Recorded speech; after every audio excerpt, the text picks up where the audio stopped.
47 থেকে এ পর্যন্ত যদি কোনো দল রাজনৈতিক সাংস্কৃতিকভাবে জঙ্গি হয়ে থাকে সেই দলের নাম বাংলাদেশ আওয়ামী লীগ। কেন বললাম? 57 সালে পার্লামেন্টে চেয়ার ছুড়ে দিয়ে শাহেদ আলী ডেপুটি স্পিকারকে যখন হত্যা করলো শেখ মুজিব, সেদিন যদি শেখ মুজিবের ফাঁসি দেওয়া হতো তাহলে আজকে এই নির্মম পরিণতি এই জাতির হতো না। 2004 সালে ইন্টারকন্টিনেন্টালের সামনে বিআরটিসি বাসে গান পাউডার দিয়ে নানক, সেদিন যদি আওয়ামী লীগকে বিচার করে এই জঙ্গি সংগঠন হিসাবে এদের বিচার করা হতো, তাহলে আমার সন্তানেরা, এই যে যাদের বাবারা এখানে এসে যে অধরে পানি ফেলাচ্ছে, এটা হতো না।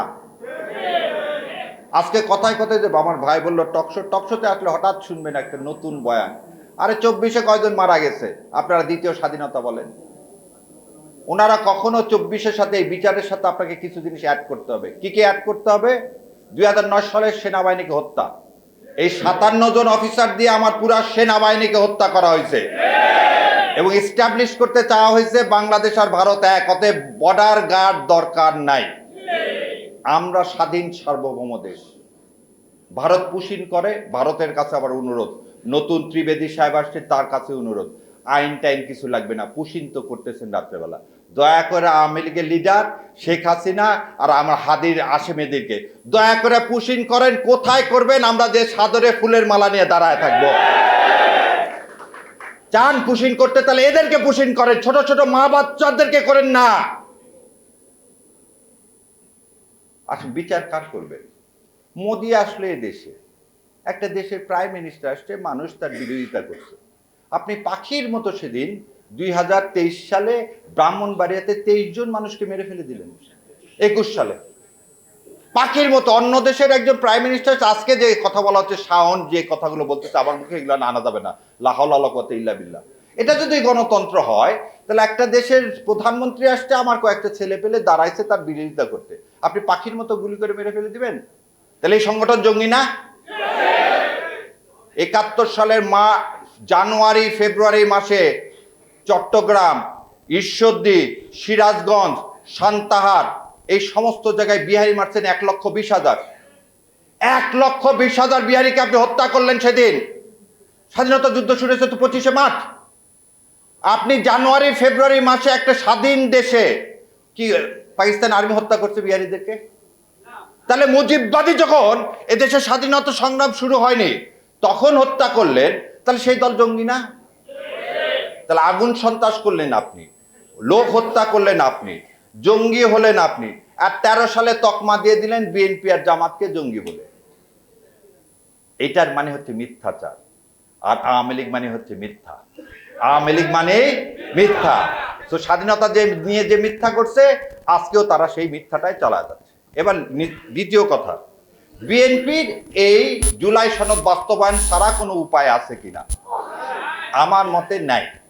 শোনেন, বিএনপি একটা কথা বলতে, বিএনপি করতে চাইলে, তো বিএনপি জানে, আওয়ামী লীগ কিন্তু সবসময় বলতেছে যে বিএনপিকে সরাতে 1 মিনিট, জামাত যতক্ষণ আছে ততক্ষণ সরাতে পারতেছি না।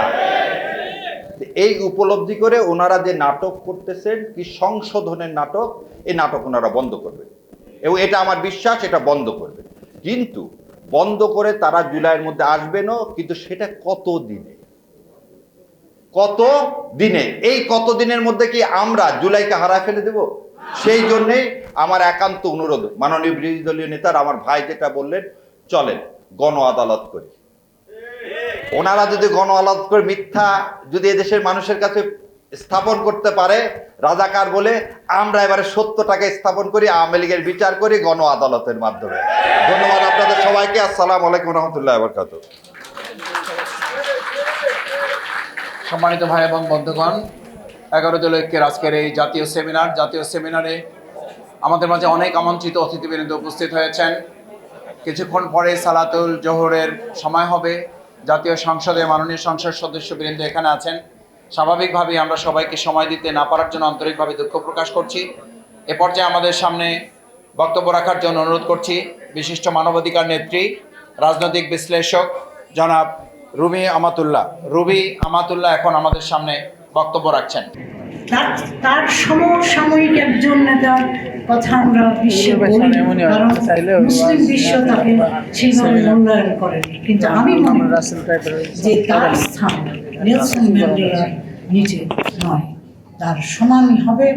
এবং তিনি যে পরিচয় দিয়ে গেছেন, সেই পরিচয়ে ওনার খ্যাতি এবং দূরদৃষ্টিতা আমাদের সবার মনে রাখতে হবে। শুধু মুসলিম নেতাদের নয়, সমস্ত বিশ্বের নেতারই ওনার কাছে শেখার প্রয়োজন আছে। আমি যার কথা বলছি সে হচ্ছে রশিদ গানুচি, তিউনিসিয়ার। এবং তিনি একটা দেশকে যেখানে একটা জেসমিন রিভলিউশনের পরে উনি দেশটা যখন একটা সিভিল ওয়ারের কাছে চলে গেছিলেন, ওনার দূরদৃষ্টিতা এবং ওনার সমঝোতার জন্যে যে দেশটাকে উনি সম্পূর্ণভাবে একত্রিত করতে পেরেছিলেন এবং সেই দেশটাকে তিনি গণতন্ত্র প্রতিষ্ঠা করতে পেরেছিলেন। সেকুলার লিডারদেরও অবদান আছে, আমি অস্বীকার করব না, কিন্তু রাশিদ গানুচির অবদানের কোনো বিকল্প নেই। তাকে সাবস্টিটিউট করতে পারে বা অতিক্রম করতে পারে কেউ নেই। আমি মনে করি বিশ্বেও কেউ নেই। কেন আমি সেই কথাটা বলছি? যখন দেশে একটা অরাজকতা শুরু হলো জেসমিন রিভলিউশনের পরে, 23 বছরের ডিক্টেটর পালিয়ে গেল। 23 বছরের আগে তার একটা ডিরেক্টরেট ছিল। 55 বছর এই দেশটাতে গণতন্ত্র কখনো প্রতিষ্ঠা হয়নি। ফ্রান্স চলে যাওয়ার পরে, ফ্রান্সের ঔপনিবেশিক চলে যাওয়ার পরে কখনো প্রতিষ্ঠা হয়নি। কিন্তু এই একটা সুযোগ আসলে প্রতিষ্ঠা করার, কিন্তু সেই সময় দেশ একদম হিংসাত্মক হয়ে গেল। তারা দুই দল, সেকুলার দল এবং ইসলামিস্ট দল, একটা সাংঘাতিক যুদ্ধান্তেই পরিবেশে চলে আসলো। কি জন্যে? কারণ এনাদা পার্টি এত পপুলার, যদি কনভেনশনাল ওয়েতে ইলেকশন দেওয়া হয় তাহলে এনাদা পার্টি 70 থেকে 80% পার্লামেন্ট দখল করে নেবে। সেকুলাররা বলল আমরা ইলেকশনও মানব না, তোমাকেও মানব না, আমরা আন্দোলনে চলে যাবো, আমরা যুদ্ধ করব। তো উনি বললেন থামো, আমরা সব কম্প্রোমাইজ করব। উনি একটা বেনাচুর কমিশন করলেন ওনার নেতৃত্বে এবং ওনার সহায়তা এবং আরও সবার সহায়তা। এবং সেই কমিশনের প্রথমেই ওনার মনোযোগ হচ্ছে কাঠামো, মানে basic structure of the constitution. এইটা আগে সবার কনসেনসাসের বেসিসে আগে ঠিক করো, তোমরা কি চাও, আমরা সেইভাবেই চলব। আমরা সবচেয়ে শক্তিশালী দল, কিন্তু আমরা মেনে নেব জনগণ কি চায়।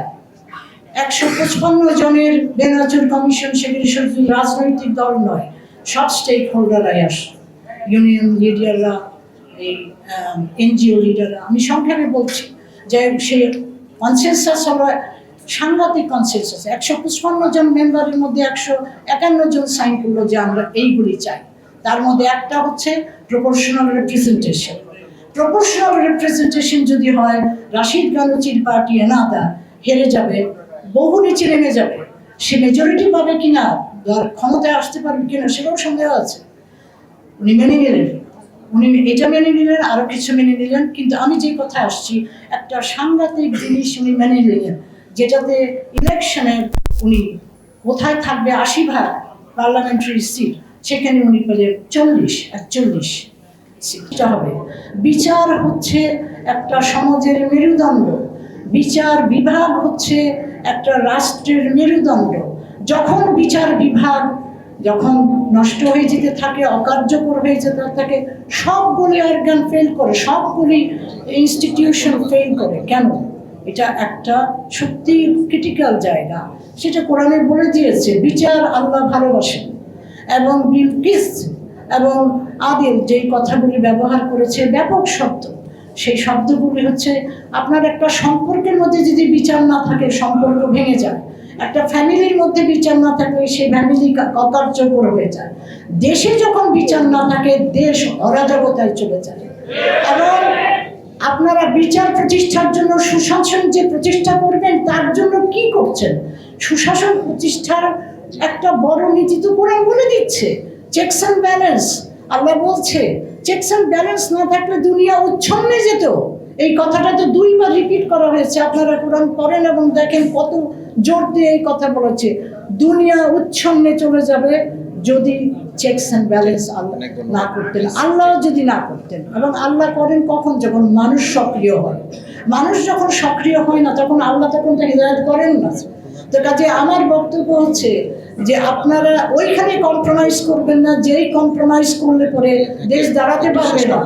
ওই কম্প্রোমাইজটা করবেন না, যেই কম্প্রোমাইজ করলে আপনাদের এই দোদুল্যমান চলতেই থাকবে, এই কম্প্রোমাইজ চলতেই থাকবে। এটা কোনো এন্ডলেস মিনিংলেস একটা অ্যাডমিনিস্ট্রেশন এবং রাজনীতি এবং একটা ব্যবস্থা ফিউচার হয়ে দাঁড়াবে, দেশ তলিয়ে যাবে। আপনারা এই কাজটা করেন না, আপনারা নীতিতে শক্ত থাকেন। সেই নীতিটা কি? সেটা হচ্ছে সংস্কার। কেন সংস্কার? কারণ কাঠামোর দরকার। কাঠামো ভালো হলে একটা রাজনৈতিক দল তার দলটাকে ঠিক রাখতে পারে। এটা বোঝার চেষ্টা করতে হবে যে একটা ভালো কাঠামোর মধ্যে, নিয়ম কানুনের মধ্যে, চেকস অ্যান্ড ব্যালেন্সের মধ্যে যে আগ্রহ থাকবে, একটা দলের নেতা নেত্রীদেরই সবচেয়ে আগ্রহ থাকবে আমার দল যেন একটা খুব ভালো কাঠামোর মধ্যে কাজ করতে পারে, ঠিক থাকতে পারে। ফেরেশতাও যদি উপরে বসে থাকে, মনে করবেন না দলের সব লোক ফেরেশতা, এবং তারা যে ফেরেশতার মতন কাজ করবে না এটা আপনারা জানেন, ইতিহাস বলছে। তো আপনাদের ব্যবস্থা নিতে হবে সেইভাবে যে এই সংস্কারগুলি আনা, এই কাঠামোটা শক্ত করা, সেই দিকেই যদি নজর না দিয়ে আপনারা কম্প্রোমাইজ করে যাচ্ছেন তাহলে আমার বক্তব্যের তো আর ইতিহাসের বক্তব্যের আর এইসবের কথার তো আর কোনো মানে থাকবে না। এইখানে আপনাদের দলে আপনারা কি হেরে যাবেন? আপনাদের দল কি কোনোভাবে এই জাতির স্বার্থকে যদি প্রাধান্য দেন তাহলে আপনাদের স্বার্থ কি হয়ে যাবে, ক্ষয় হয়ে যাবে? বলছি, ইতিহাস বলছি। নেলসন ম্যান্ডেলার রাজনৈতিক দল যতদিন নেলসন ম্যান্ডেলার নীতিকে বলে আসছে যে জাতির স্বার্থ আগে, ততদিন তারা পাওয়ারে আসছে 5 বার। আর যখন থেকে সেই দল সেই নীতি থেকে ক্ষয় হয়ে চলে যাচ্ছে, তাদের মধ্যে ভুল ঢুকে গেছে, তারা চলে গেছে নিচে, এখন তারা ক্ষমতা নেয়। এবং এইটাও আমি জানি যে আজকে যদি ফেয়ার অ্যান্ড ফ্রি ইলেকশন টিউনিশিয়ায় হয়, গানুচির এনাদার পার্টি অবশ্যই পাওয়ার 2 বার পাওয়ারে আসছে, আবারও আসবে। এই কারণেই আসবে তারা জাতিকে দলের উপরে স্থান দিয়েছে, নীতির সঙ্গে কম্প্রোমাইজ করে। ধন্যবাদ।